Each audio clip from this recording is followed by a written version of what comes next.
Hello అందరికీ, బోటి ఎలా క్లీన్ చేసుకోవాలనో చూద్దాం. ఇది మేక బోటి. ఇది బొంత పేగులు అంటారు.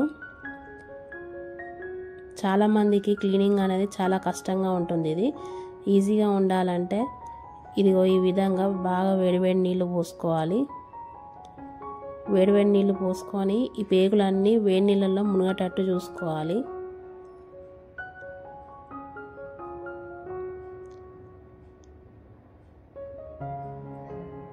ఈ విధంగా వేడి ఉన్నప్పుడే ఈ బొంత పేగుల్ని తీసేసుకొని పైన ఉన్న లేయర్, బ్లాక్ కలర్ లేయర్ మొత్తం తీసేసుకోవాలి. ఇలా రిమూవ్ చేసుకోవాలి ఈ బొంత పేగు మీద ఉన్న బ్లాక్ లేయర్ అంతా.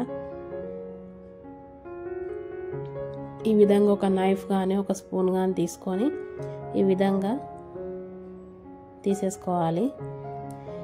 ఇది చల్లారితే మళ్ళీ తొందరగా రాదు ఈ పైన ఉన్న లేయరు, కాబట్టి వేడి మీద ఉండగానే ఫాస్ట్గా ఇలా టకటక తీసేసుకోవాలి. అంతా తీసేసుకున్నాక మళ్ళీ దొడ్డు ఉప్పు వేసుకొని ఒక 2-3 సార్లు కడుక్కోవాలి. ఈ పేగులన్నిటిని కడుక్కున్నాక బొంత పేగుల్ని చిన్నగా కట్ చేసుకోవాలి. ఈ విధంగా క్లీన్ చేసుకోవాలి. లంగ్స్ వేరే క్లీన్ చేసుకోవాలి. చన్నీళ్ళల్లో, వేడి నీళ్ళల్లో అవసరం లేదు.